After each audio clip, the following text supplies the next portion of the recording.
Hi, we are on our last story of Volume 3. This week we are reading Human Remains. Some trades are best practiced by daylight, some by night. Gavin was a professional in the latter category. In midwinter and midsummer, leaning against a wall or poised in a doorway, a firefly cigarette hovering at his lips, he sold what sweated in his jeans to all comers. Sometimes to visiting widows with more money than love, who'd hire him for a weekend of illicit meetings, sour, insistent kisses, and perhaps, if they could forget their dead partners, a dry hump on a lavender-scented bed. Sometimes to lost husbands, hungry for their own sex and desperate for an hour of coupling with a boy who couldn't ask their name. Gavin didn't much care which it was. Indifference was a trademark of his, even a part of his attraction, and it made leaving him, when the deed was done and the money exchanged, so much simpler. To say ciao or be seeing you, or nothing at all, to a face that scarcely cared if you lived or died, that was an easy thing. And for Gavin, the profession was not unpalatable, as professions went. One night out of 4, it even offered him a grain of physical pleasure. At worst, it was a sexual abattoir, all steaming skins and lifeless eyes. But he'd got used to that over the years. It was all profit. It kept him in good shoes. By day, he slept mostly, hollowing out a warm furrow in the bed and mummifying himself in his sheets, head wrapped up in a tangle of arms to keep out the light. About 3 or so, he'd get up, shave, and shower, then spend half an hour in front of the mirror inspecting himself. He was meticulously self-critical, never allowing his weight to fluctuate more than a pound or 2 to either side of his self-elected ideal, careful to feed his skin if it were dry, or swab it if it was oily, hunting for any pimple that might flaw his cheek. Strict watch was kept for the slightest sign of venereal disease, the only type of low sickness he ever suffered. The occasional dose of crabs was easily dispatched, but gonorrhea, which he'd caught twice, would keep him out of service for 3 weeks, and that was bad for business, so he policed his body obsessively, hurrying to the clinic in the merest signs of a rash. It seldom happened. Uninvited crabs aside, there was little to do in that half hour of self-appraisal but admire the collision of genes that had made him. He was wonderful. People told him that all the time. Wonderful. The face, oh, the face, they would say, holding him tight as if they could steal a piece of his glamour. Of course, there were other beauties available through the agencies, even on the streets if you knew where to search. But most of the hustlers Gavin knew had faces that seemed, beside his, unmade. Faces that looked like the first workings of a sculptor rather than the finished article, unrefined, experimental. Whereas he was made entire. All that could be done had been. It was just a question of preserving the perfection. Inspection over, Gavin would dress, maybe regard himself for another 5 minutes, then take the packaged wares out to sell. He worked the street less and less these days. It was chancy. There was always the law to avoid, and the occasional psycho with an urge to clean up Sodom. If he was feeling really lazy, he would pick up a client through the escort agency, and they always creamed off a fat portion of the fee.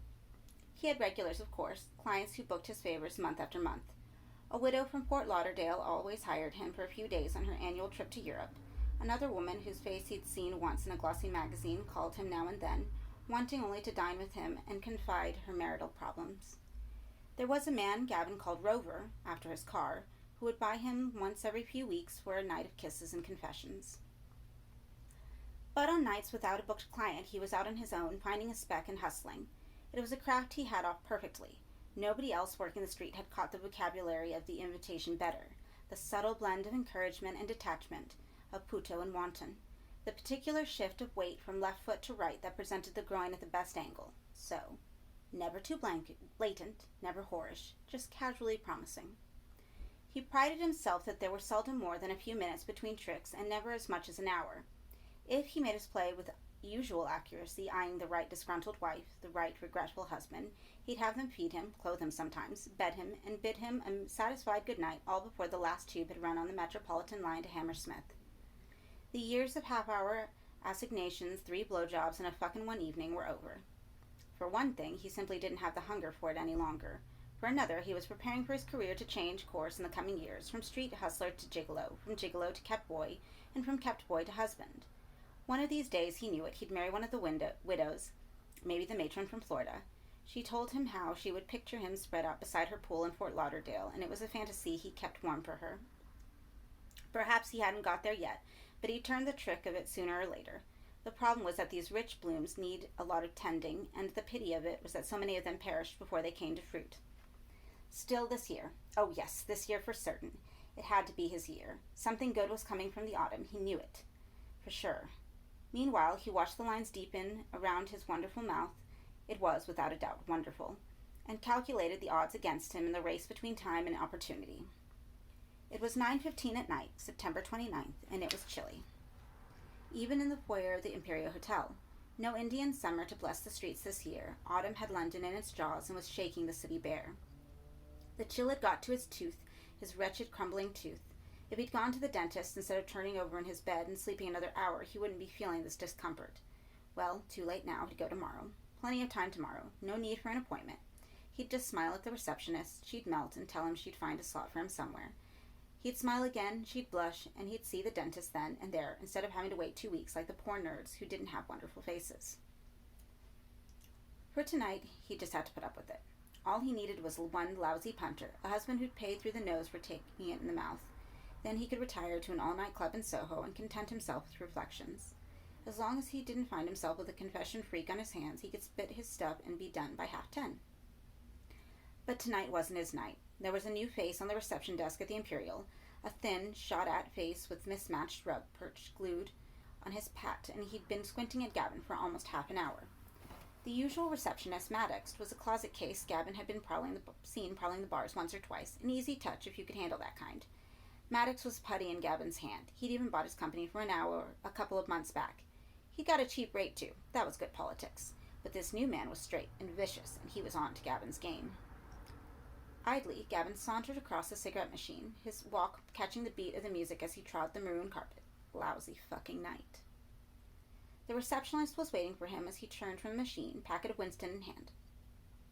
"Excuse me, sir." It was a practiced pronunciation that was clearly not natural. Gavin looked sweetly back at him. "Yes. Are you actually a resident at this hotel, sir?" "Actually. If not, the management would be obliged if you'd vacate the premises immediately." "I'm waiting for somebody." "Oh?" The receptionist didn't believe a word of it.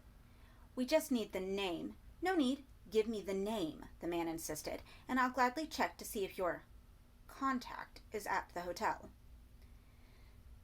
The bastard was going to try and push it, which narrowed the options. Either Gavin could choose to play it cool and leave the foyer, or play the outraged customer and stare the other man down. He chose, more to be bloody-minded than because it was good tactics, to do the latter. "You don't have any right," he began to bluster, but the receptionist wasn't moved. "Look, Sonny," he said, "I know what you're up to, so don't try and get snotty with me or I'll fetch the police." He'd lost control of his elocution. It was getting further south of the river with every syllable. "We've got nice clientele here, and they don't want no truck with the likes of you, see?" "Fucker," said Gavin very quietly. "Well, that's one up from a cocksucker, isn't it?" "Touché.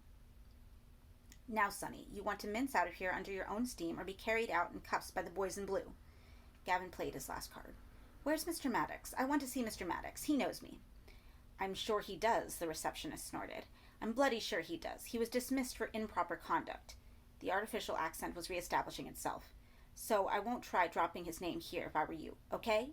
On your way." Upper hand well and truly secured, the receptionist stood back like a matador and gestured for the bull to go by. "The management thanks you for your patronage. Please don't call again." Game, set, and match. To the man with the rug. What the hell? There were other hotels, other foyers, other receptionists. He didn't have to take all this shit. As Gavin pushed the door open, he threw a smiling "be seeing you" over his shoulder. Perhaps that would make the tick sweat a little one of these nights when he was walking home and he heard a young man's step in the street behind him. It was a petty satisfaction, but it was something. The door swung closed, sealing the warmth in and Gavin out. It was colder, substantially colder than it had been when he stepped into the foyer. A thin drizzle had begun, which threatened to worsen as he hurried down Park Lane towards South Kensington.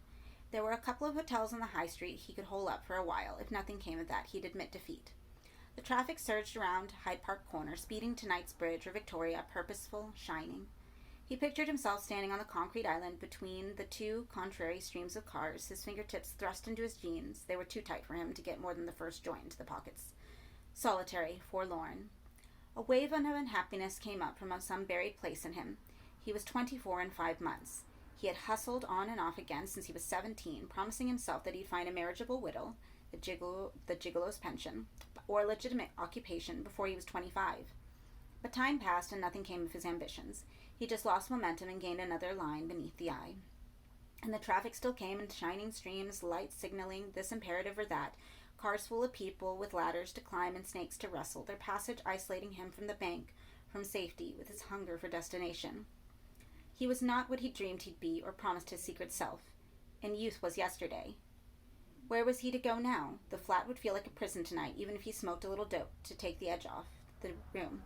He needed to be with somebody tonight, just to see his beauty through somebody else's eyes, be told how perfect his proportions were, be wined and dined and flattered stupid, even if it was by Quasimodo's richer, uglier brother. Tonight he needed a fix of affection.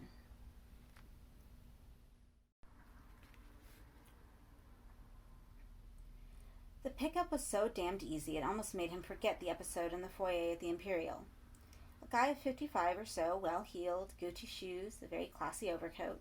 In a word, quality. Gavin was standing in the doorway of a tiny art house cinema, looking over the times of the Truffaut movie they were showing, when he became aware of the punter staring at him. He glanced at the guy to be certain there was a pickup in the offing.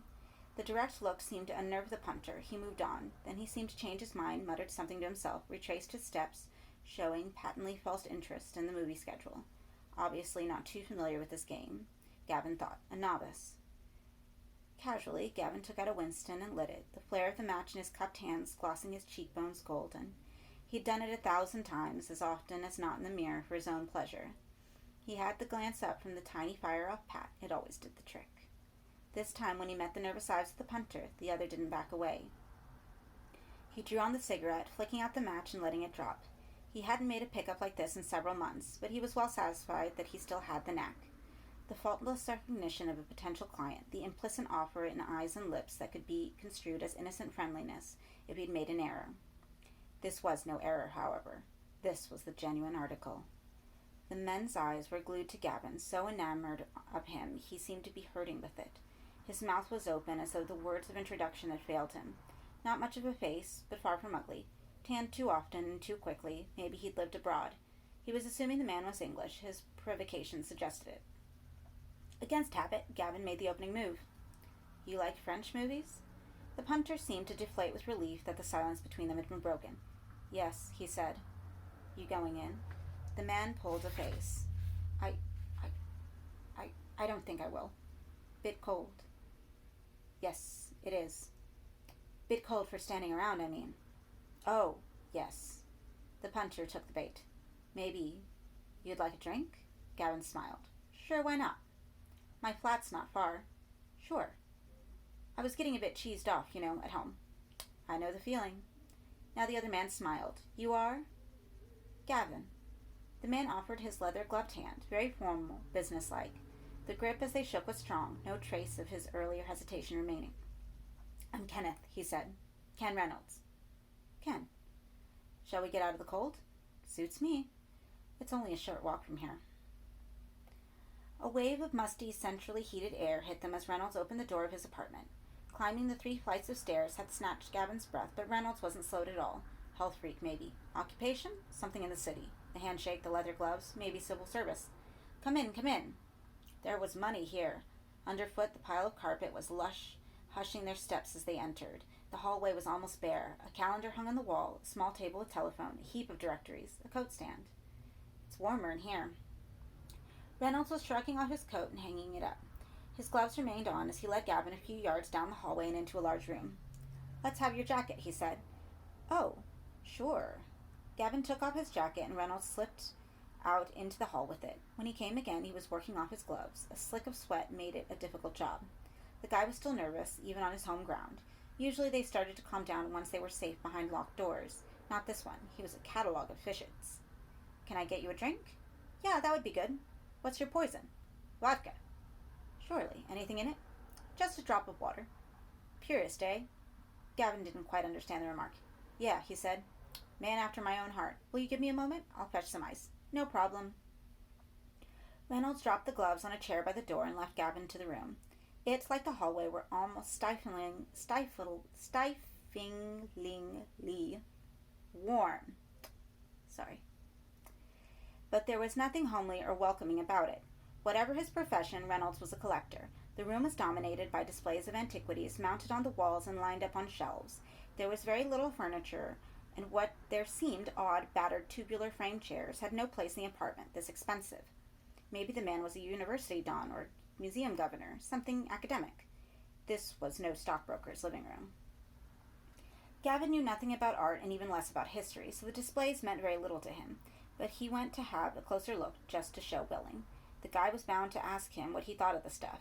The shelves were deadly dull, bits and pieces of poetry and sculpture, nothing in its entirety, just fragments. On some of the shards there remained a glimpse of design, though age had almost washed the colors out. Some of the sculpture was recognizably human, part of a torso or foot, all 5 toes in place. A face that was all but eaten away, no longer male or female.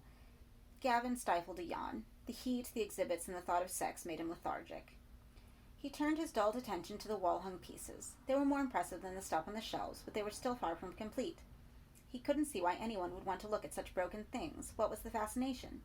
The stone reliefs mounted on the wall were pitted and eroded, so that the skins and the figures looked leprous, and the Latin inscriptions were almost wiped out. There was nothing beautiful about them, too spoiled for beauty. They made him feel dirty somehow, as their condition was contagious. Only one of the exhibits struck him as interesting, a tombstone, or what looked to him to be a tombstone, which was larger than the other reliefs and in slightly better condition. A man on a horse carrying a sword loomed over his headless enemy.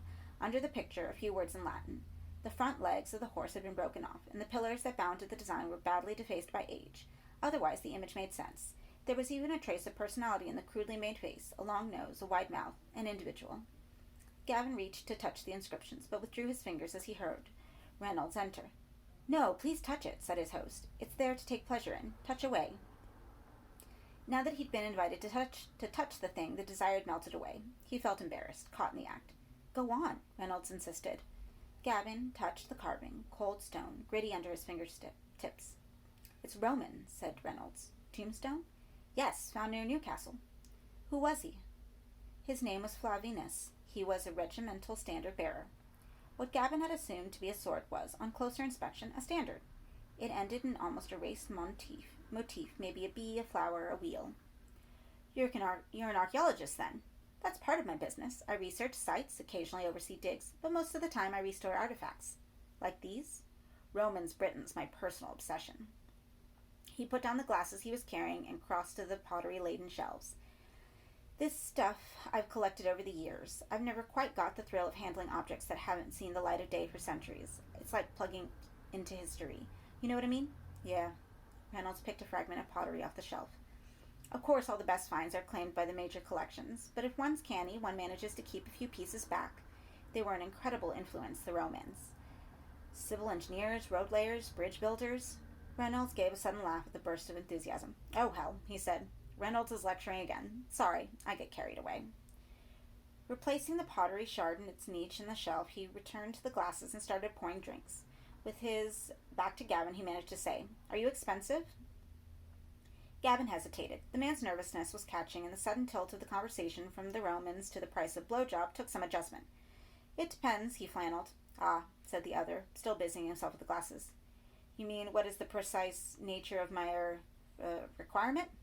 "Yeah, of course." He turned and handed Gavin a healthy-sized glass of vodka, no ice. "I won't be demanding of you," he said. "I don't come cheap." "I'm sure you don't." Reynolds tried to smile, but it wouldn't stick to his face. "And I'm prepared to pay you well. Will you be able to stay the night?" "Do you want me to?" Reynolds frowned into his glass. "I suppose I do." "Then yes."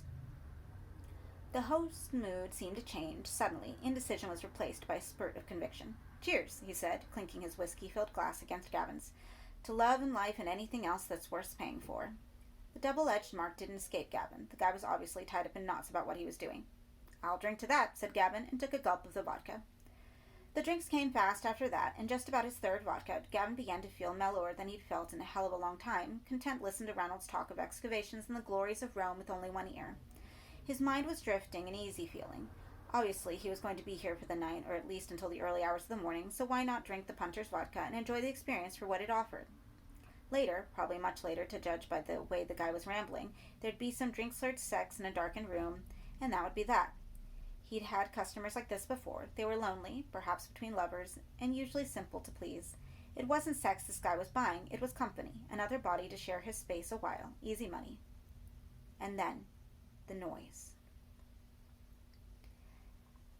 At first, Gavin thought the beating sound was in his head until Reynolds stood up, a twitch in his mouth. The air of well-being had disappeared. "What's that?" asked Gavin, also getting up, dizzy with drink. "It's all right." Reynolds' palms were pressing him down his chair. "Stay here." The sound intensified, a drummer in an oven beating as the heat burned. Please stay here a moment. It's just somebody upstairs." Reynolds was lying. The racket wasn't coming from upstairs. It was from somewhere else in the flat, a rhythmical thumping that speeded up and slowed down and speeded again.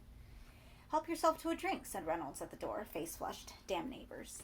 The summons, for that's what surely it was already subsiding. "A moment only," Reynolds promised and closed the door behind him. Gavin had experienced bad scenes before, tricks whose lovers appeared in inappropriate moments, guys who wanted to beat him up for a price, one who got bitten by a gilt in a hotel room and smashed the place to smithereens. These things happened, but Reynolds was different. Something about him said weird. At the back of his mind, the very back, Gavin was quietly reminding himself that the other guys hadn't seemed bad at the beginning. Ah, hell, he put the doubts away. If he started to get the jitters every time he went with a new face, he'd soon stop working altogether. Somewhere along the line he had to learn to trust his luck and his instinct, and his instinct told him that this puncher was not given to throwing fits. Taking a quick swipe from his glass, he refilled it and waited. The noise had stopped altogether, and it became increasingly easier to arrange the facts. Maybe it had been an upstairs neighbor after all. Certainly there was no sound of Reynolds moving around in the flat. His attention wandered around the room, looking for something to occupy it a while, and came back to the tombstone on the wall. Flavinus, the standard bearer. There was something satisfying about the idea of having your likeness, however crude, carved in stone and put up on a spot where your bones lay, even if some historian was going to separate bones and stone in the fullness of time. Gavin's father had insisted on burial rather than cremation. How else, he'd always said, was he going to be remembered? Who'd ever go to an urn in a wall and cry? The irony was, nobody ever went to his grave either. Gavin had been, perhaps twice in the years since his father's death, a plain stone bearing a name, a date, and a platitude. He couldn't even remember the year his father died. People remembered Flavinus, though. People who'd never known him, or life like his, knew him now. Gavin stood up and touched the standard bearer's name, the crudely chased Flavinus. That was on the second word of the inscription. Suddenly, the noise again, more frenzied than ever. Gavin turned away from the tombstone and looked at the door, half expecting Reynolds to be standing there with a word of explanation. Nobody appeared. Damn it. The noise continued, a tattoo. Somebody, somewhere, was very angry, and this time there would be no self-deception. The drummer was here, on this floor, a few yards away. Curiosity nibbled Gavin a coaxing lever. He drained his glass and went out the hall. The noise stopped as he closed the door behind him. "Ken?" he ventured. The words seemed to die at his lips. The hallway was in darkness, except for a wash of light at the far end. Perhaps an open door. Gavin found a switch to his right, but it didn't work. "Ken?" he said again. This time the enquiry met with a response, a moan, and the sound of a body rolling, or being rolled, over. Had Reynolds had an accident? Jesus, he could be lying incapacitated within spitting distance from where Gavin stood. He must help. Why were his feet so reluctant to move? He had the tingling in his balls that always came with nervous anticipation. It reminded him of childhood hide-and-seek, the thrill of the chase. It was almost pleasurable. And pleasure apart, could he really leave now without knowing what had come of his punter? He had to go down the corridor. The first door was ajar. He pushed it open, and the room beyond was book-lined bedroom study. Street lights through the curtainless window fell on a jumbled desk. No Reynolds, no Thrasher. More confident now he'd made the first move, Gavin explored further down the hallway. The next door, the kitchen, was also open. There was no light from inside. Gavin's hands had begun to sweat. He thought of Reynolds trying to pull his gloves off, though they stuck to his palm. What had he been afraid of? It was more than the pickup. There was somebody else in the apartment, somebody with a violent temper. Gavin's stomach turned as his eyes found a smeared handprint on the door. It was blood. He pushed the door, but wouldn't open any further. There was something behind it. He slid through the available space and into the kitchen. An unemptied waste bin or a neglected vegetable rack fouled the air. Gavin smoothed the wall with his palm to find the light switch, and the fluorescent tube spasmed to life. Reynolds' Gucci shoes poked out from behind the door. Gavin pushed it too, and Reynolds rolled out from his hiding place. He had obviously crawled behind the door to take refuge. There was something of the beaten animal in his tucked-up body. When Gavin touched him, he shuddered. "It's all right, it's me." Gavin prized a bloody hand from Reynolds' face. There was a deep gouge running from his temple to his chin, and another, parallel with it but not as deep, across the middle of his forehead and his nose, as though he'd been raked by a two-pronged fork. Reynolds opened his eyes. It took him a second only to focus on Gavin before he said, "Go away." "You're hurt." "Jesus' sake, go away. Quickly. I've changed my mind. You understand?" I'll fetch the police," the man frantically spat. "Get the fucking hell out of here, will you, fucking bum boy?" Gavin stood up, trying to make sense of all this. The guy was in pain. It made him aggressive. Ignore the insults and fetch something to cover the wound. That was it. Cover the wound, then leave him to his own devices. If he didn't want the police, that was his business. Probably didn't want to explain the presence of a pretty boy in his hothouse. "Just let me get you a bandage." Gavin went back into the hallway. Behind the kitchen door, Reynolds said, "Don't." But the bum boy didn't hear him. It wouldn't have made much difference if he had. Gavin liked disobedience. "Don't" was an invitation.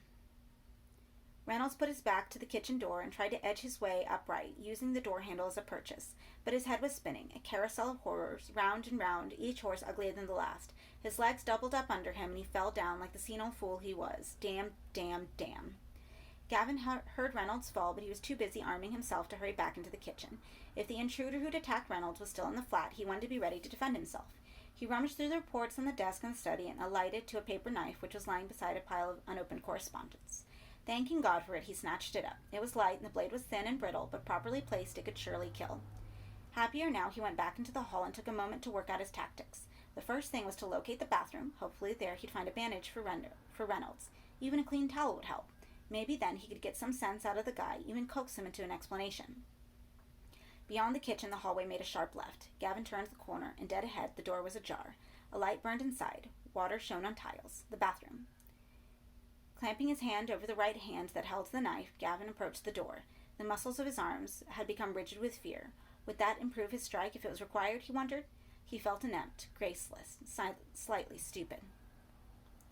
There was blood on the door jamb, a palm print that was clearly Reynolds. This is where it had happened. Reynolds had thrown out a hand to support himself as he reeled back from his assailant. If the attacker was still in the flat, he must be here. There was nowhere else for him to hide. Later, if there was a later, he'd probably analyze the situation and call himself a fool for kicking the door open, for encouraging this confrontation. But even as he contemplated the idiocy of the action, he was performing it, and the door was swinging open across the tiles strewn with blood puddles, and any moment there'd be a figure there, hook-handed, screaming defiance. No, not at all. The assailant wasn't here, and if he wasn't here, he wasn't in the flat. Gavin exhaled, long and slow. The knife sagged in his hand, denied its pricking. Now, despite the sweat, the terror, he was disappointed. Life had let him down again, snuck his destiny out of the back door, and left him with a mop in his hand, not a medal.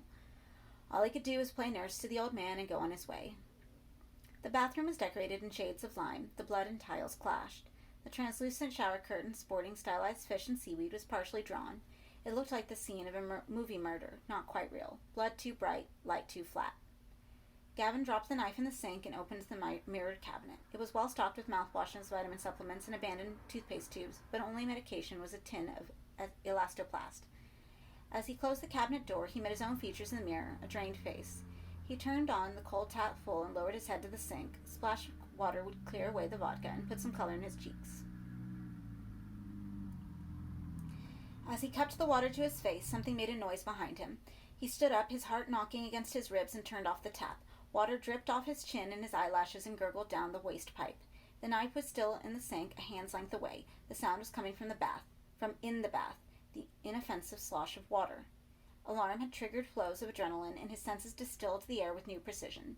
The sharp scent of lemon soap, the brilliance of the turquoise angelfish flitting through lavender kelp on the shower curtain, the cold droplets on his face, the warmth behind his eyes, all sudden experiences, details his mind had passed over till now, too lazy to see and smell and feel to the limits of its reach.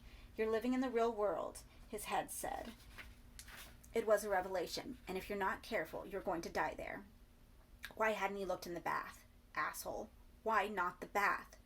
Who's there? He asked, hoping against hope that Reynolds had an otter that was taking a quiet swim. Ridiculous hope. There was blood here, for Christ's sake. He turned from the mirror as the lapping subsided. Do it! Do it!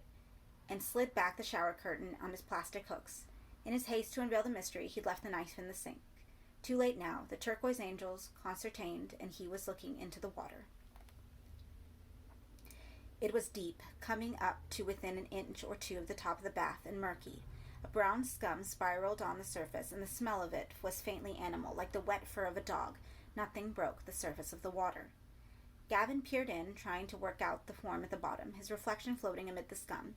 He bent closer, unable to puzzle out the relation of shapes in the silt, until he recognized the crudely formed fingers of a hand, and he realized he was looking at a human form curled up into itself like a fetus, lying absolutely still in the filthy water.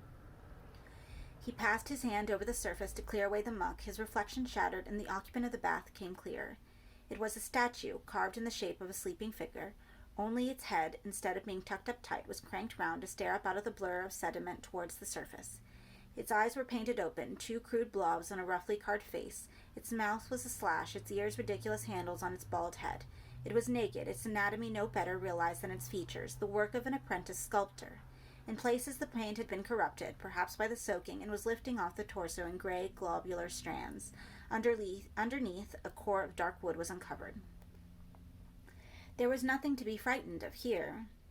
An objet d'art in a bath, immersed in water to remove a crass paint job.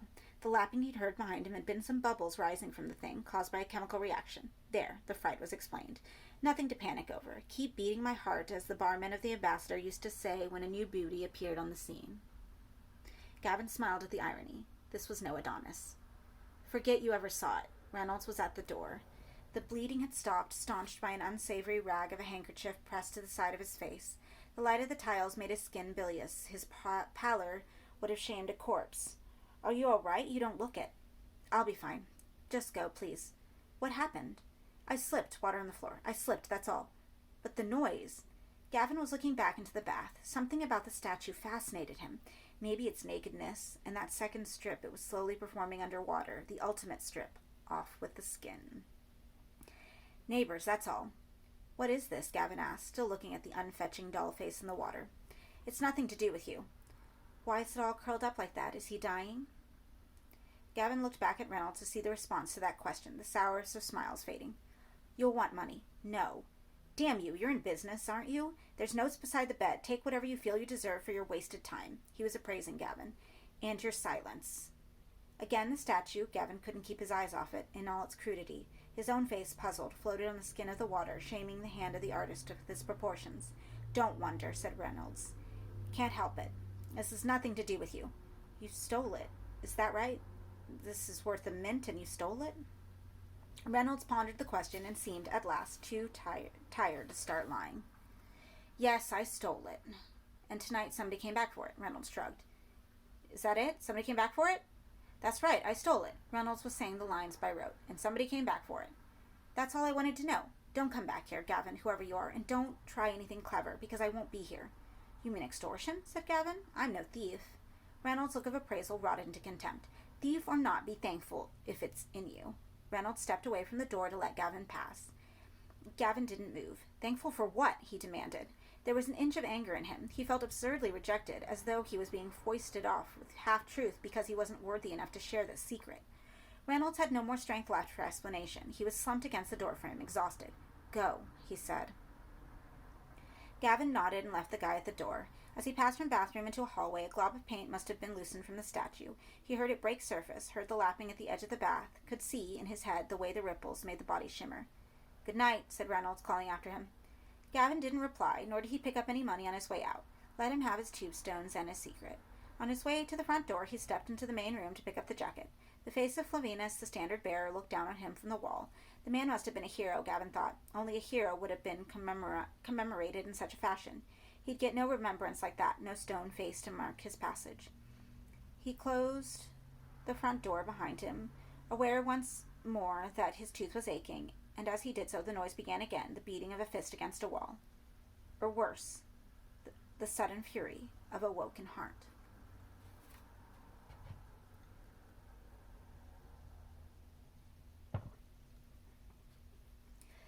The toothache was really biting the following day, and he went to the dentist mid-morning, expecting to coax the girl into the desk, giving him an instant appointment.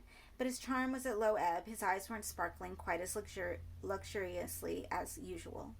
She told him he'd have to wait until the following Friday unless it was an emergency. He told her it was. She told him it wasn't. It was going to be a bad day. An aching tooth, a lesbian dentist receptionist, ice on the puddles, nattering women on every street corner, ugly children, ugly sky.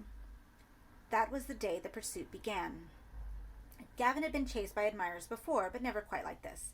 Never so subtle, so surreptitious. He had people follow him around for days, from bar to bar, from street to street, so dog-like it almost drove him mad. Seeing the same longing face night after night, screwing up the courage to buy him a drink, perhaps offering him a watch, cocaine, and a week Tunisia, whatever.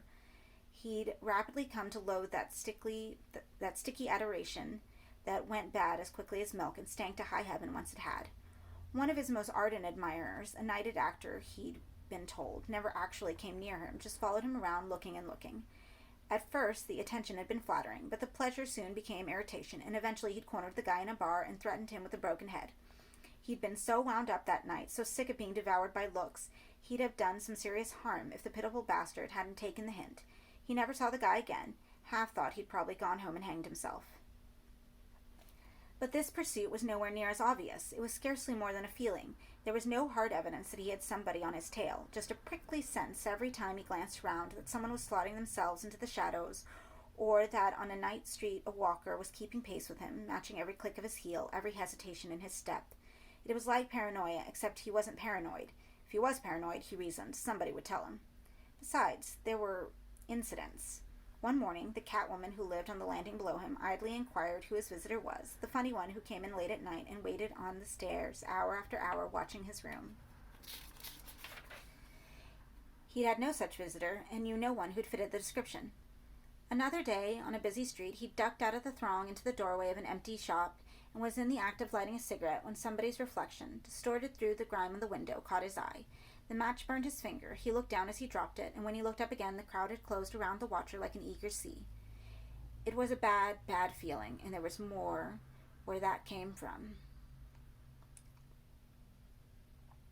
Gavin had never spoken to Pretorius, though they'd exchanged an occasional nod on the street, and each asked each other the company of mutual acquaintances as though they were dear friends. Pretorius was a black somewhere between 45 and an assassination, a glorified pimp who claimed to be descended from Napoleon. He'd been running a circle of women and 3 or 4 boys for the best part of a decade, and going well from the business. When he first began work, Gavin had been strongly advised to ask for Pretorius' patronage, but he'd always been too much of a maverick to want that kind of help. As a result, he'd never looked upon kindly by Pretorius or his clan. Nevertheless, once he became a fixture on the scene, no one challenged his right to be his own man. The word was that Pretorius even admitted a grudging admiration for Gavin's greed. Admiration or no, it was a chilly day in hell when Pretorius actually broke the silence and spoke to him. "White boy." It was towards 11, and Gavin was on his way from a street off St. Marlin's Lane to a club in Convent Garden. The street still buzzed. There was potential punters amongst the theater and moviegoers, but he hadn't got the appetite for it tonight. He had 100 in his pocket, and he'd made the day before, and he hadn't bothered going to bank. Plenty to keep him going.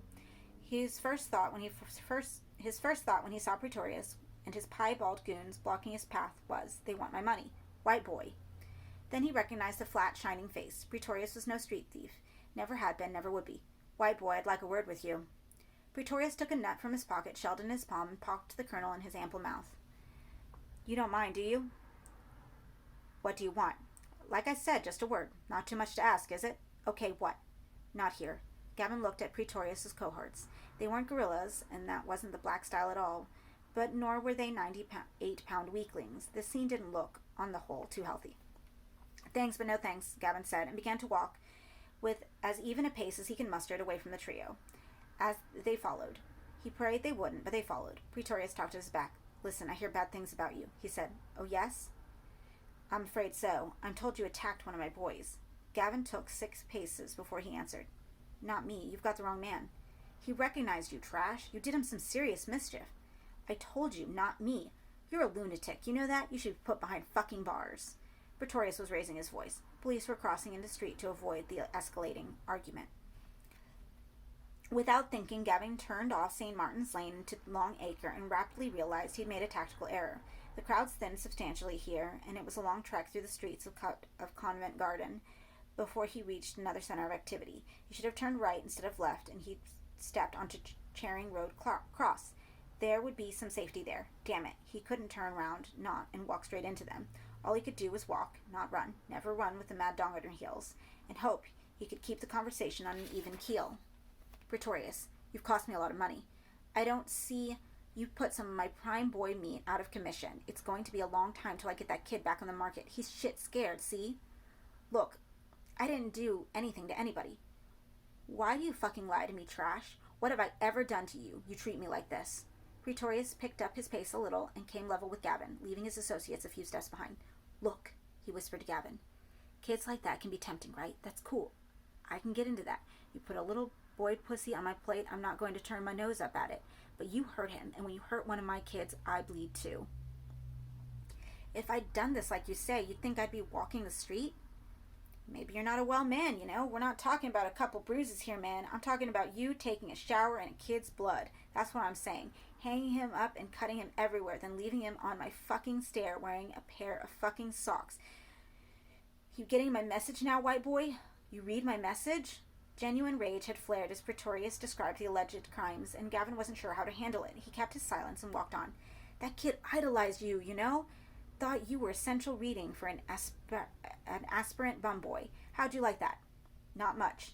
You should be fucking flattered, man, 'cause that's about as much as you'll ever amount to. Thanks. You've had a good career. Pity it's over. Gavin felt iced lead in his belly. He'd hoped Pretorius was going to be content with a warning. Apparently not. They were here to damage him. Jesus, they were going to hurt him. And for something he hadn't done, didn't even know anything about. We're going to take you off the street, white boy, permanently. I did nothing. The kid knew you. Even with a stocking over your head, he knew you. The voice was the same, the clothes were the same. Face it, you were recognized. Now take the consequences. Fuck you. Gavin broke into a run. As an 18-year-old, he'd sprinted for his country. He needed that speed again now. Behind him, Pretorius laughed, such sport, and 2 sets of feet pounded the pavement in pursuit. They were closer, and Gavin was badly out of condition. His thighs were aching after a few dozen yards, and his jeans were too tight to run in easily. The chase was lost before it began. The man didn't tell you to leave, the white goon scolded, his bitten fingers digging into Gavin's biceps. Nice try, Pretorius smiled, sauntering towards the dogs and the panting hare. He nodded almost imperceptibly to the other goon. Christian? He asked.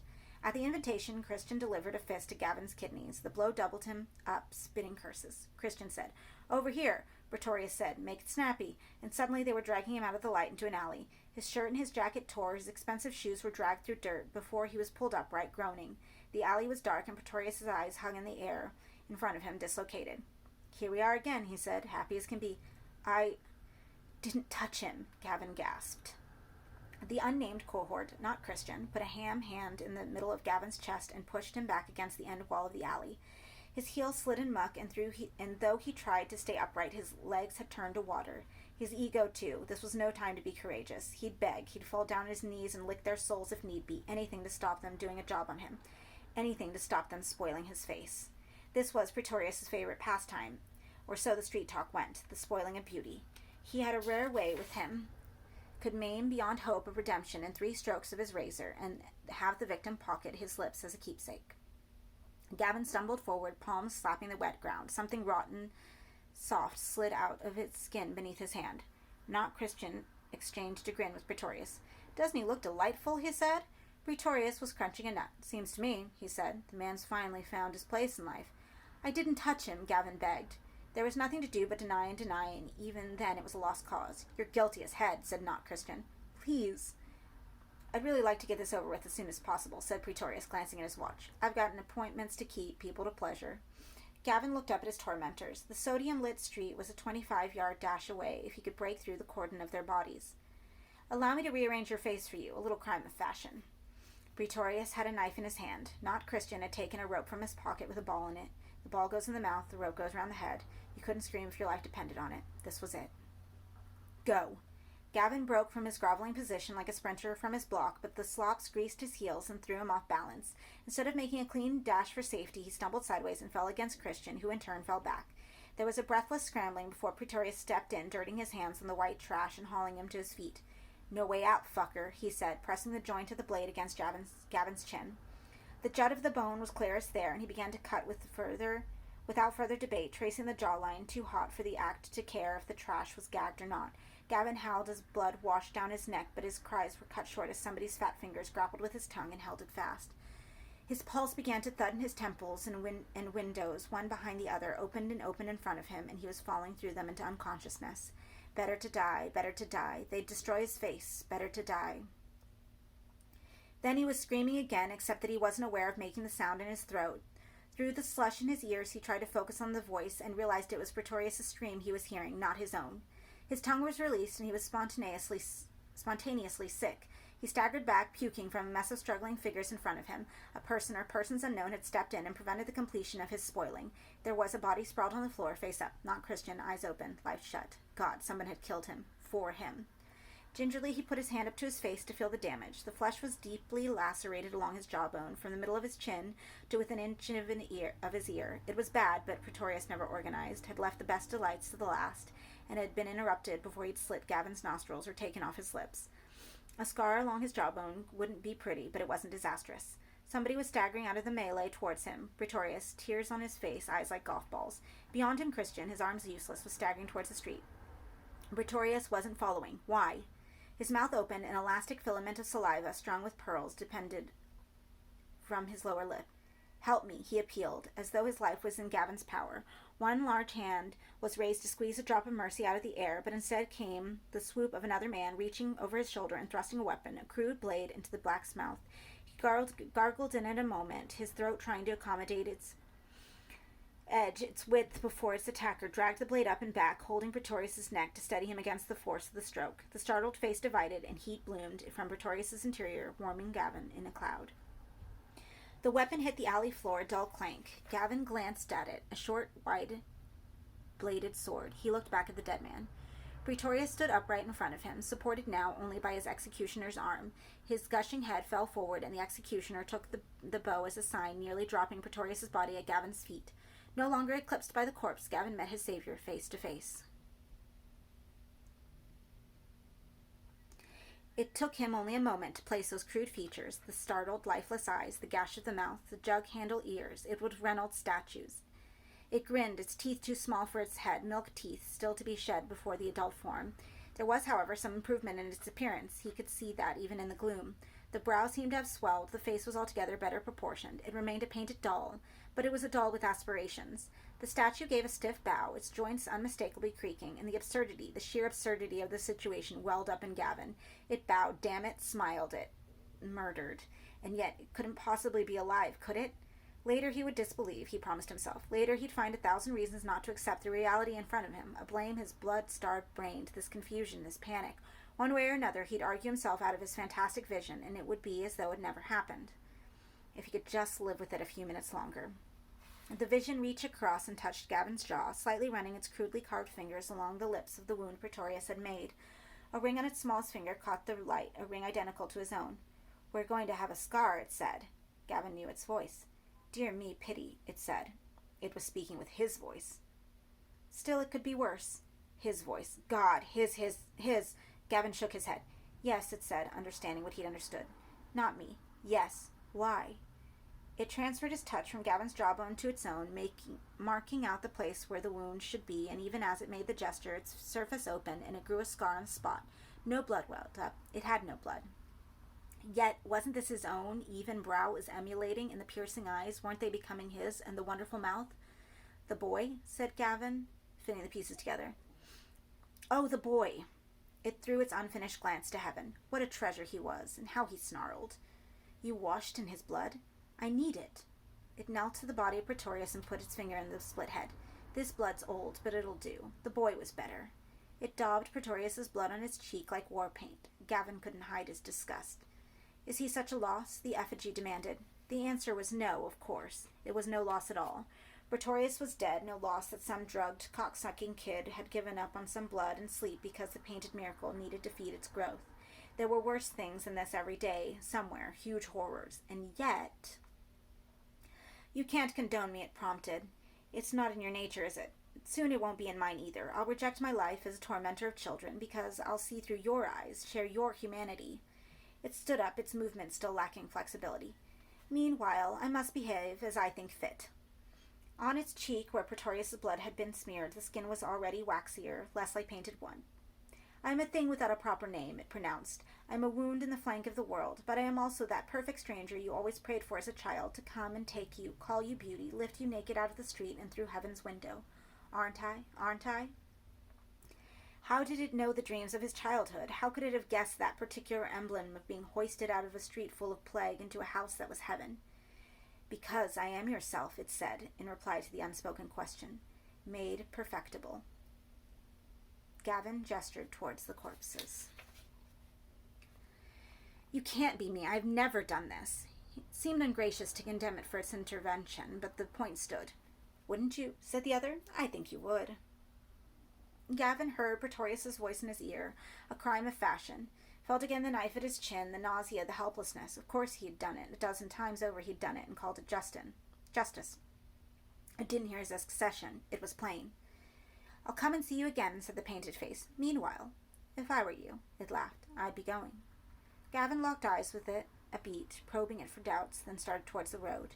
Not that way, this! It was pointing towards a door in the wall, almost hidden behind festering bags of refuse. That was how it had come to so quickly, so quietly.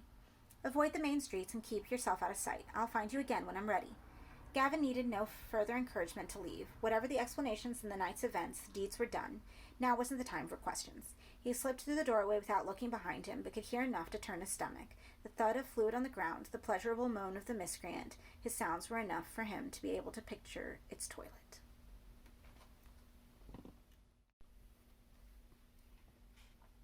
Nothing of the night before had made any more sense the morning after. There was no sudden insight into the nature of the waking dream he'd dreamt.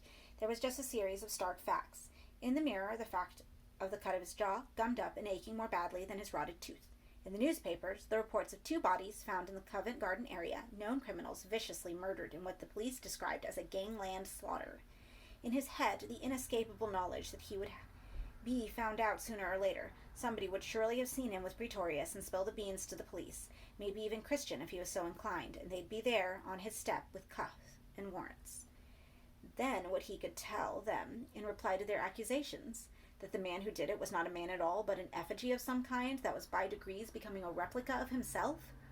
The question was not whether he'd be incarcerated, but which hole they'd lock him in, prison or asylum. Juggling despair with disbelief, he went to the casualty department to have his face seen to, where he waited patiently for 3.5 hours with dozens of similar walking wounded. The doctor was unsympathetic. There was no use in stitches now, he said. He said the damage was done. The wound could and would be cleaned and covered, but a bad scar would now be unavoidable. Why didn't you come last night when it happened? The nurse asked. He shrugged. What the hell did they care? Artificial compassion didn't help him one iota. As he turned the corner with his street, he saw the cars outside the house, the blue light, the cluster of neighbors grinning their gossip. Too late to claim anything of his previous life. By now they had possession of his clothes, his combs, his perfumes, his letters, and they'd be searching through them like apes after lice. He'd seen how thoroughgoing these bastards could be when it suited them, how completely they would seize and parcel up a man's identity. Eat it up, suck it up. They would erase you as clearly as a shot, but leave you a living blank. And there was nothing to be done. His life was theirs now to sneer and salivate over, and even have a nervous moment, 1 or 2 of them, when they saw his photographs and wondered if perhaps they'd pay for this boy themselves some horny night. Let them have it all. They were welcome. From now on he would be lawless, because laws protect possessions, and he had none.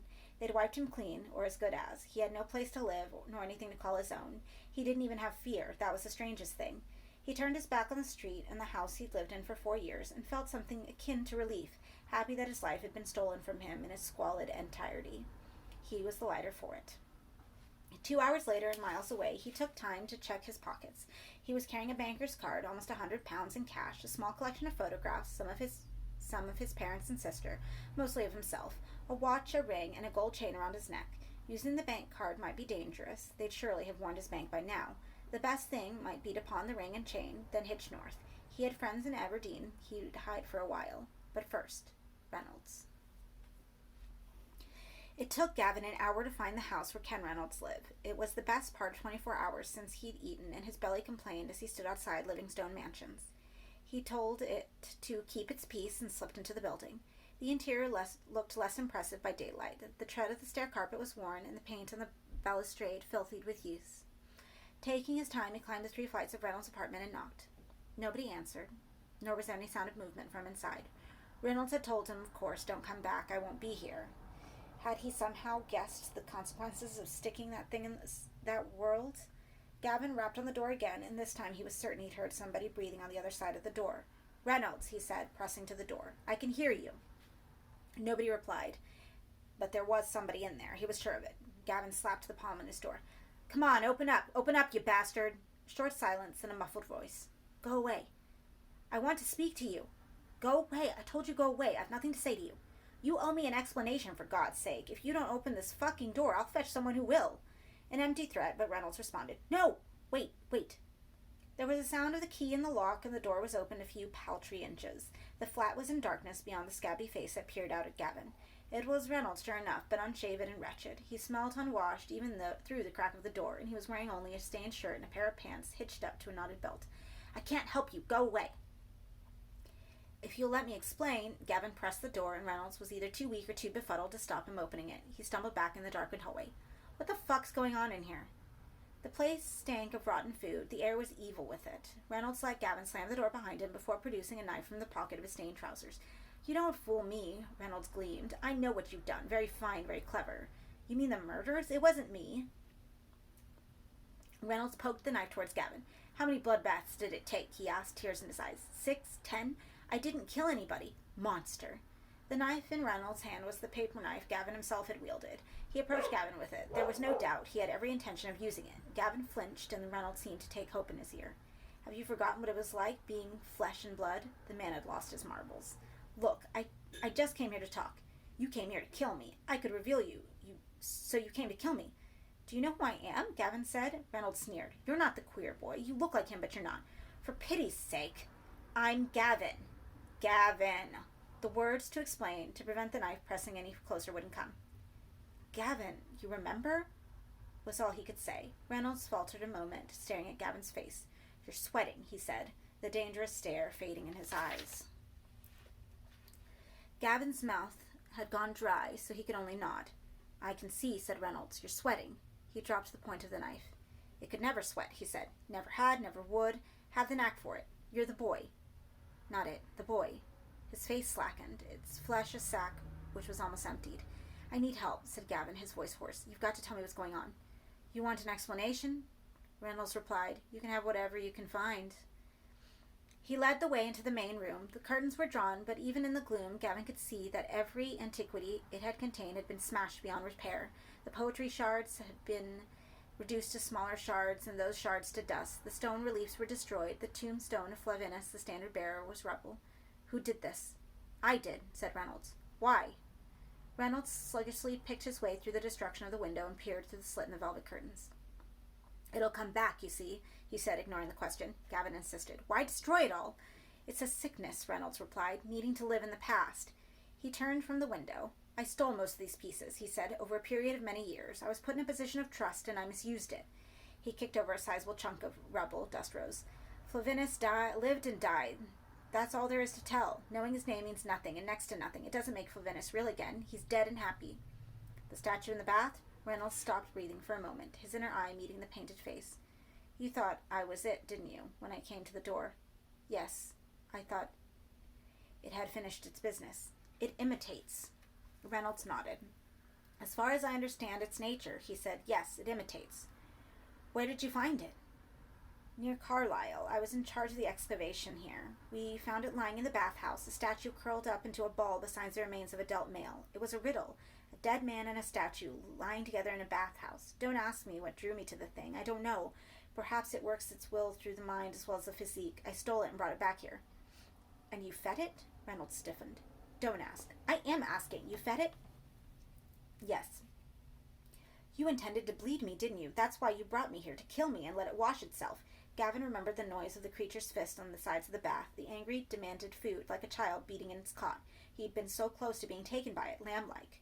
Why didn't it attack me the way it did you? Why didn't it just jump out of the bath and feed on me? Reynolds wiped his mouth in the palm of his hand. It saw your face, of course. Of course. It saw my face, and it wanted it for itself, and it couldn't steal the face of a dead man, so it let me be. The rationale for its behavior was fascinating. Now it was revealed. Gavin felt a taste of Reynolds' passion, unveiling mysteries. The man in the bathhouse, the one you uncovered. Yes. He stopped it doing the same thing to him, is that right? That's probably why his body was never moved, just sealed up. No one understood that he'd died fighting a creature that was stealing his life. The picture was near as damn as complete, just anger remaining to be answered. The man had come close to murdering him, to feeding the effigy. Gavin's fury broke surface. He took hold of Reynolds by his shirt and skin and shook him. Was it his bones or teeth that rattled? It's almost got my face. He stared into Reynolds' bloodshot eyes. What happens when it finally has the trick off, Pat? I don't know. You tell me the worst. Tell me. It's all guesswork, Reynolds replied. Guess then. When it's perfected its physical imitation, I think it'll steal the one thing it can't imitate, your soul. Reynolds was past hearing Gavin. His voice had sweetened as though he was talking to a condemned man. He even smiled. Fucker. Gavin hauled Reynolds' face yet closer to his. White spittle dotted the old man's cheek. You don't care. You don't give a shit, do you? He hit Reynolds across the face once, twice, and again till he was breathless. The old man took the beating in absolute silence, turning his face up from one blow to receive another, brushing the blood out of his swelling eyes, only to have them fill again. Finally, the punches faltered. Reynolds, on his knees, picked pieces of tooth off his tongue. I deserved that, he murmured. How do I stop it? Said Gavin. Reynolds shook his head. Impossible, he whispered, plucking at Gavin's hand. Please, he said, and taking the fist, opened it and kissed the lines. Gavin left Reynolds in the ruins of Rome and went into the street. The interview with Reynolds had told him little he hadn't guessed. The only thing he could do now was find his beast that had his beauty and best it. If he failed attempting to secure his only certain attribute, a face that was wonderful. Talk of souls and humanity was for him so much wasted air. He wanted his face. There was rare purpose in his step as he crossed Kensington. After years of being the victim of circumstance, he saw circumstance embodied at last. He would shake the sense from it or die trying. In his flat, Reynolds drew aside the curtain to watch a picture of everything fall on a picture of the city. No night he would live through, no city he'd walk in again. Out of size, he let the curtain drop and picked up the short stabbing sword. The point he put to his chest. Come on, he told himself, and the sword and pressed the hilt. But the pain, as the blade entered his body, was a mere half-inch. It was enough to make his head reel.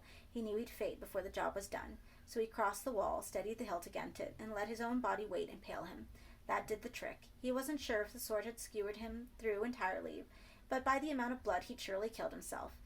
Though he tried to arrange the turn and so drive the blade all the way home as he fell on it, he fluffed the gesture and instead fell on his side. The impact made him aware of the sword in his body, a stiff, uncharitable presence transfixing him utterly. It took him over 10 minutes to die, but in that time, pain apart, he was content. Whatever the flaws of his 57 years, and there were many, he felt his perishing in a way to his beloved Flavinus had not been ashamed of. Towards the end, it began to rain, and the noise on the roof made him believe God was burying the house, sealing himself up forever. And as the moment came, so did a splendid delusion. A hand carrying a light, escorted by voices, seemed to break through the wall. Ghosts of the future come to excavate his history. He smiled to greet them, and was about to ask what year it was, when he realized he was dead.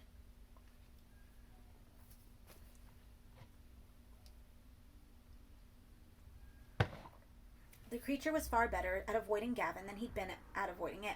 3 days passed without its pursuer snatching any sight of hide or hair of it. But the fact of his presence close was never too close, was indisputable. In a bar, someone would say, saw you last night on the Edgware Road, where he had not been near the place, or how'd you make out with that Arab then, or don't you speak to your friends any longer? And God, he soon got to like the feeling. The distress gave way to a pleasure he had not known since the age of 2. Ease. So what if someone else was working his patch, dodging the law and streetwise alike? So what if his friends, what friends, leeches, were being cut off by the supercilious copy? So what if his life had been taken from him and was being worn to its length and breadth in lieu of him? He could sleep and know that it was he, or something so like him it made no difference, was awake in the night and being adored. He began to see the creature not as a monster terrorizing him, but as his tool, his public persona almost. It was substance. He, shadow. He woke dreaming. It was 4:15 in the afternoon, and a whine of traffic was loud from the street below.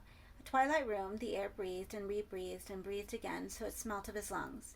It was over a week since he'd left Reynolds to the ruins, and in that time he'd only ventured out from his new digs, one tiny bedroom, kitchen, bathroom, 3 times. Sleep was more important now than food or exercise. He had enough dope to keep him happy when sleep wouldn't come, which was seldom, and he'd grown like the staleness of the air, the flux of light through the curtainless window, and sense of world elsewhere, which he had no part or place in. Today he told himself he'd ought to go out and get some fresh air, but maybe he hadn't been able to raise the enthusiasm. Maybe later, much later, when the bars were emptying and he wouldn't be noticed. And he'd slip out of his cocoon and see what could be seen. For now, there were dreams. Water. He dreamt water, sitting beside a pool in Fort Lauderdale, a pool full of fish, and the splash of their leaps and dives was continuing an overflow from sleep. Or was it the other way round? Yes, he had been hearing running water in his sleep, and his dreaming mind had made an illustration to accompany the sound. Now awake, the sound continued. It was coming from the adjacent bathroom, no longer running, but lapping. Somebody had obviously broken in while he was asleep and was now taking a bath. He ran down the short list of possible intruders, a few who knew he was here. There was Paul, a nascent hustler who'd bedded down on the floor 2 nights before. There was Chink, the dope dealer, and a girl from downstairs he thought was called Michelle. Who was he kidding? None of those people would have broken the lock on the door to get in. He knew very well who it must be. He was just playing a game with himself, enjoying the process of elimination before he narrowed the options to one. Keen for reunion, he slid out from his skin of sheet and duvet. His body turned to a column of goose flesh as the cold air encased him. His sleep erection hid its head. As he crossed door, he caught sight of himself in the mirror, a freeze frame from an atrocity of film. A wisp of a man, shrunk by cold and lit by rainwater light. His reflection almost flickered. He was so insubstantial. Wrapping the dressing gown, his only freshly purchased garment, around him, he went to the bathroom door. There was no noise of water now. He pushed the door open. The warped linoleum was icy beneath his feet, and all he wanted to do was see his friend, then crawl back into bed. But he owed the tatters of his curiosity more than that. He had questions. The light through the frosted glass had deteriorated rapidly in the 3 minutes since he'd woken, the onset of night and a rainstorm congealing the gloom. In front of him, the bath was almost filled to overflowing. The water was oil-slick, calm, and dark, but as before, nothing broke surface. It was lying deep, hidden. How long was it since he'd approached the lime-green bath in the lime-green bathroom and peered into the water? It could have been yesterday, a life between them, and now he had become one long night. He looked down. It was there, tucked up as before and asleep, still wearing all its clothes, as though it had no time to undress before it hid itself. Where it had been bald, it now sprouted a luxuriant head of hair, and its features now were quite complete. No trace of painted face remained. It had a plastic beauty that was his own absolutely, down to the last mole. Its perfectly finished hands were crossed on its chest. The night deepened. There was nothing to do but watch it sleep, and he became bored with that. It had traced him here. It wasn't likely to run away again. He could go back to bed. Outside, the rain had slowed the commuter's homeward journey to a crawl. There were accidents, some fatal. Engines overheated, hearts too. He listened to the chase. Sleep came and went. In the middle of the evening, when thirst woke him again, he was dreaming water, and there was a sound as it had been before. The creature was hauling itself out of the bath, was putting its hand on the door, opening it. There it stood. The only light in the bathroom was coming from the street below. It barely began to illuminate the visitor. "Gavin, are you awake?" "Yes," he said. "Will you help me?" it asked. There was no trace of threat in its voice. It asked as a man might ask his brother, for kinship's sake. "What do you want?" "Time to heal." "Heal?" "Put on the light." Gavin switched on the lamp beside the bed and looked at the figure at the door. It no longer had its arms crossed on its chest, and Gavin saw the position it had been covering an appalling shotgun wound. The flesh of its chest had been blown open, exposing its colorless innards. There was, of course, no blood. That it would never have, nor, from this distance, could Gavin see anything in its interior that faintly resembled human anatomy. "God Almighty," he said. "Pretorius had friends," said the other, and his fingers touched the edge of the wound. The gesture recalled a picture of the wall in his mother's house, Christ in glory, the Sacred Heart floating inside the Savior. While his fingers pointed to the agony he'd suffered, he'd said, "This was for you." "Why aren't you dead?" "Because I am not yet alive," it said. Not yet, remember that, Gavin thought. It was imitations of mortality. "Are you in pain?" "No," it said sadly, as though it craved the experience. "I feel nothing. All the signs of life are cosmetic. But I'm learning," it smiled. "I've got the knack of the yawn, the fart." The idea was both absurd and touching, that it would aspire to farting, that a farcical failure in the digestive system was for it a precious sign of humanity. "And the wound?" "Is healing. Will heal completely in time." Gavin said nothing. "Do I disgust you?" it asked, without inflection. "No." It was staring at Gavin with perfect eyes, his perfect eyes. "What did Reynolds tell you?" it asked. Gavin shrugged. "Very little." "That I'm a monster, that I suck out the human spirit?" "Not exactly. More or less." "More or less," Gavin conceded. He nodded. He's right, he said. In a way, he's right. I need blood. That makes me monstrous. In my youth, a month ago, I bathed in it. Its touch gave wood the appearance of flesh, but I don't need it now. The process is almost finished. All I need now, it faltered. Not, Gavin thought, because it intended to lie, but because the words to describe its condition wouldn't come. What do you need? Gavin pressed it. It shook its head, looking down at the carpet. I've lived several times, you know. Sometimes I've stolen lives and gotten away with it, lived a natural span, then shrugged off the face and found another. Sometimes, like the last time, I've been challenged and lost. Are you some kind of machine? No. What then? I am what I am. I know of no others like me, though why should I be the only one? Perhaps there are others, many others. I simply don't know them yet. So I live and die and live again and learn nothing. The word was bitterly pronounced. Of myself. Understand, you know that you are because you see others like you. If you were alone on earth, then what would you know? What the mirror told you, that's all. The rest would be myth and conjecture. The summary was made without sentiment. May I lie down? It asked. It began to walk towards him, and Gavin could see more clearly the fluttering of its chest cavity, the restless, incoherent forms that were mushrooming there in place of heart. Sighing, it sank face down on the bed, its clothes sodden, and closed its eyes. Well, heal, it said. Just give us time. Gavin went to the door of the flat and bolted it. Then he dragged a table over the edge and wedged it under the handle.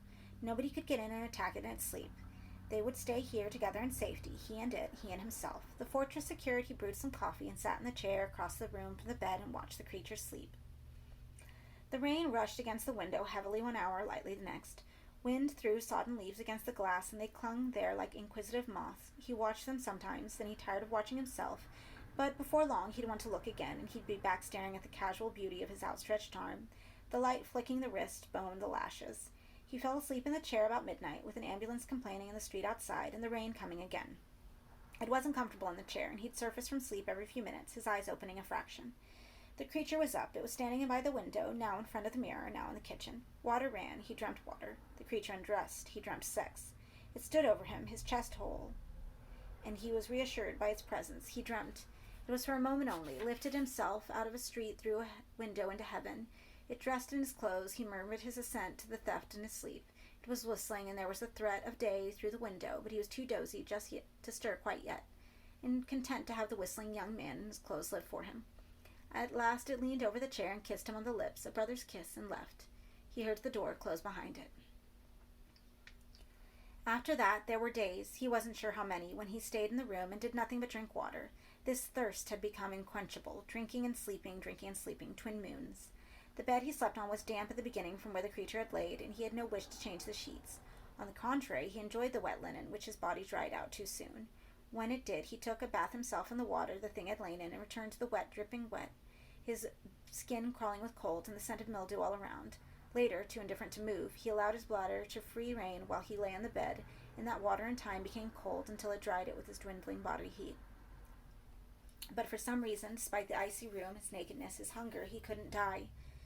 He got up in the middle of the night on the 6th or 7th day and sat on the edge of the bed to find the flaw in resolve. When the solution didn't come, he began to shamble around the room, much as the creature had a week earlier, standing in front of the mirror to purvey his pitifully changed body, watching the snow shimmer down and melt on the sill. Eventually, by chance, he found a picture of his parents he remembered the creature staring at. Or had he dreamt that? He thought not. He had a distinct idea that it picked up the picture and looked at it. This was, of course, the bar to his suicide, that picture. There were respects to be paid. Until then, how could he hope to die? He walked to the cemetery through the slush, wearing only a pair of slacks and a t-shirt. The remarks of a middle-aged woman and schoolchildren went unheard. Those whose business but his own was it if he was going barefoot was the death of him. The rain came and went, sometimes thickening towards snow, but never quite achieving its ambition. There was a service going on at the church itself, a line of brittle-colored cars parked in the front. He slipped down the side of the churchyard. It boasted a good view, much spoiled today by the smoky veil of sleet, but he could see the trains and the high-rise flats, the endless rows of roofs. He ambled along amongst the headstones, by no means certain of where to find his father's graves. It had been 16 years, and the day hadn't been that memorable. Nobody had said anything humiliating about death in general, or his father's death specifically. There wasn't even a social gaffe or two to mark the day. No aunt broke wind at the buffet table. No cousin took him aside to expose himself. He wondered if the rest of the family ever came here. Indeed, They were still in the country. His sister had always threatened to move out, go to New Zealand, begin again. His mother was probably getting through her fourth husband by now, poor sod, though perhaps she was a pitiable one, in her endless chatter barely concealing the panic. Here was the stone. Ah, yes, there were fresh flowers in the marble urn that rested amongst the green marble chips. The old bugger had not lain here enjoying the view unnoticed. Obviously, somebody, he guessed his sister, had come here seeking a little comfort from father. Gavin ran his fingers over the name, the date, the platitude. Nothing exceptional, which was only right and proper, because there'd been nothing exceptional about him. Staring at the stone, words came spilling out as though father was sitting across the edge of the grave, dangling his feet, raking his hair across his gleaming scalp, pretending, as he always pretended, to care. What do you think, eh? Father wasn't impressed. Not much, am I? Gavin confessed. You said it, son. Well, I was always careful, like you told me. There aren't any bastards out there coming to look for me. Damn pleased. I wouldn't be much to find, would I? Father blew his nose, wiped it 3 times, once from left to right, again left to right, finishing right to left. Never failed. Then he slipped away. Old shithouse. A toy train let out a long blast on his horn as it passed, and Gavin looked up. There he was, himself, standing absolutely still a few yards away. He was wearing the same clothes he'd put on a week ago when he'd left the flat. They looked creased and shabby from constant wear, but the flesh, oh, the flesh was more radiant than his own had ever been. It almost shone in the drizzling light, and the tears in the doppelganger's cheeks only made the features more exquisite. What's wrong? Said Gavin. It always makes me cry, coming here. It stepped over the graves towards him, its feet crushing on gravel, soft on grass. So real. You've been here before? Oh, yes, many times over the years. Over the years? What did it mean, over the years? Had it mourned here for people it had killed? As if in answer. I come to visit father, twice, maybe 3 times a year. This isn't your father, said Gavin, almost amused by the delusion. It's mine. I don't see any tears on your face, said the other. I feel nothing, his face told him. You feel nothing at all, if you're honest. That was the truth. Whereas the tears began to flow again, its nose ran. I will miss him until I die. It was surely play acting, but if so, why was there such grief in its eyes, and why were its features crumpled into ugliness as it wept? Gavin had seldom given in to tears. They'd always made him feel weak and ridiculous. But this thing was proud of tears. It gloried in them. They were its triumph. And even then, knowing it had overtaken him, Gavin could find nothing in him that approximated grief. Have it, he said. Have the snots. You're welcome. The creature was painfully listening. Why is it all so painful? It asked after a pause. Why is it a loss that makes me human? Gavin shrugged. What did he know or care about the fine art of being human? The creature wiped its nose with its sleeve, sniffed, and tried to smile through its unhappiness. I'm sorry, it said. I'm making a damn fool out of myself. Please forgive me. It inhaled deeply, trying to compose itself. That's all right, said Gavin. The display embarrassed him, and he was glad to be leaving. Your flowers? He asked as he turned from the grave. It nodded. He hated flowers. The thing flinched. Ah. Still, what does he know? He didn't even look at the effigy again, just turned and started up the path that ran beside the church. A few yards on, the thing called after him. Can you recommend a dentist? Gavin grinned and kept walking. It was almost commuter hour. The arterial road that ran by the church was already thick with speeding traffic. Perhaps it was Friday, early escapees hurrying home. Lights blazed brilliantly, horns blazed. Gavin stepped into the middle of the flow without looking right or left, ignoring the squeals of brakes and the curses, and began to walk amongst the traffic as if he were idling in an open field. The wing of a speeding car grazed his leg as it passed. Another almost collided with him. Their eagerness to get somewhere, to arrive at a place they would be presently be itching to depart from again, was comical. Let them rage at him, loathe him, let them glimpse his featureless face and go home haunted. If the circumstances were right, maybe one of them would panic, swerve, and run him down. Whatever. From now on, he belonged to chance, whose standard bearer he would surely be. And that is Human Remains. And it is the final story. No, my bookmark. It is the final story of Books of Blood, Volume 3. I honestly don't remember if I had read that one. That one was really good. So, like I said last week, I am moving out of paperbacks into the hardbacks. But I forgot that I got a special new hardback. So Volume 6 is in my hardback. I won't have to worry about my poor Volume 6 that is currently paperback that is currently falling apart. Like literally, if I pick it up, the front will come off. And so it just kind of, I think it's hiding now. We moved it out of the way so that way it wouldn't keep falling apart, poor thing. My poor copy of Cabal. But that was my first copy. Now we have the hardback. Like I said, I am still missing the very, very last story. So when it comes to that, if I cannot find the UK version, I will probably be just reading it from a printed up piece of paper, because I haven't read that one, and if I'm wanting to read all of them. After that, I am considering doing the ABCs of Horror. So I don't know if that interests anyone. After Books of Blood, we can start on this, because these are all pretty short and they are very informative. They're really, really fun. So thank you for reading with me. That was the end of Volume 3, and I will see y'all next week with Volume 4 and hardbacks. Bye.